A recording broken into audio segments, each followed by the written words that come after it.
So my name is Jennifer Edmonds, and I am a professor at Nevada State College, and I've been there 7 years, and I'm a biologist slash ecologist.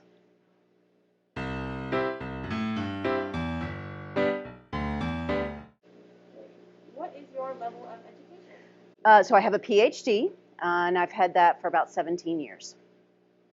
And how long have you been working in your field? So let's see, I graduated from college about 28 years ago, but to be honest, I got a job as a 12-year-old helping out with science. So I've been doing science a really long time, but I guess on a professional level, at least 28 years, and then as a PhD, 17. Okay. And what does a typical day look like for you? At an academic institution, there's really three parts to your job. One of them is teaching, one of them is doing scholarship, which means your research, and another one is service. And at a teaching institution like I'm at, those three kind of blur together a bit in terms of there's a lot of overlap. And so a typical day isn't really a typical day, but the kinds of things I'll do, come in and I'll meet with students. So I'll talk to students about their career, about their class ideas, what they want to take in the future, that kind of thing.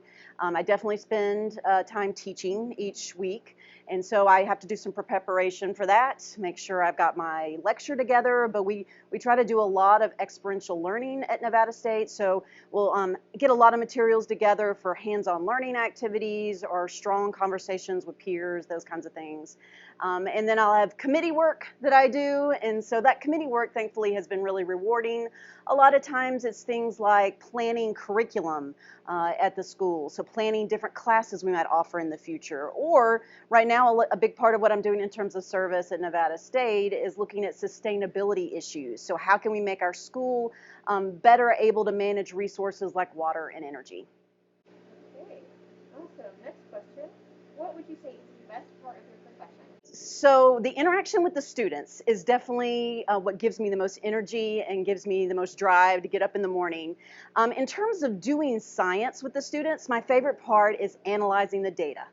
So I love it when we've collected data either in the laboratory or out in the field. We've now got it in a spreadsheet. We're all sitting at the computer waiting to graph things up, see if our research question was supported or was, our hypotheses supported or were they not. And so the excitement of graphing those data and really beginning to analyze them, understand what they're telling us about science is definitely something I really enjoy sharing with the students.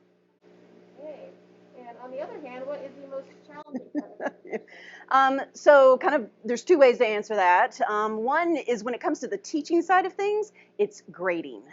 For anyone who is watching this, you probably know that in middle school and in high school, you often feel like your teacher is just out to get you and give you bad grades, which is totally not true. So kind of assigning that grade to my students is just something I don't really enjoy. I love giving them feedback. Being able to write like a good scientist is excellent part of the field, and so giving them that feedback is fine. I just don't like giving them the actual grade. The other really difficult part is giving funding for your research. So you have to submit a research proposal to a major institution like the National Science Foundation. You have to tell them how you would spend the money if they gave it to you, and those proposals can take weeks to prepare, and then they're very, very competitive. So usually only about 10% of them are actually funded, and so that means you put in a lot of work and may not get a product out of it. So I would definitely feel like that's one of the challenging parts of being a scientist. How is your profession important to our community? Oh, that's a great question. So I'm a limnologist. That's more specifically what I do. And a limnologist studies inland waters, which is kind of a weird definition. Basically, I could call myself a freshwater ecologist. There are a few ecosystems out there that are not actually low in salinity. They're very high in salinity. So a limnologist, we often just say inland water. So basically, we study anything that's not an ocean or the sea. And so we're studying one of the most important resources to humans. You may know that to get your water out your tap each day, that water is coming from Lake Mead. And Lake Mead is a natural, well, it's actually a reservoir. We dammed the Colorado River, but that's a natural source of water. And so studying something like Lake Mead or studying the wetlands to see how the water that moves through the wetlands is purified is a really important part of understanding the quality of the water that we drink. In addition, you may be aware that to grow our food, even in California, you need a lot of water. So California takes a lot of water out of Lake Mead as well, and they apply it to our food. And so making sure we understand our aquatic ecosystems, understand what the chemistry of them is like, understand how the fish are doing, how the algae are doing, how the good bacteria in there are doing, is a big part of my job, so that if something goes wrong, if all of a sudden we start to see shortages of water, we really understand why that is and how we might be able to mitigate or fix that problem. So I do feel like that my research in the work that I do with my students really informs our society on how to manage our water resources. Do you have any advice for young students interested in science? So first and foremost, you don't have to look like me to be a scientist, and you don't have to look like your science teacher to be a scientist. So science really needs all kinds of people who think in all different kinds of ways. So, you know, if you think you're interested in the subject matter, see if you can get involved in an after-school activity, or ask your mom and dad if you could go to a camp, maybe over at UNLV or at the Desert Research Institute.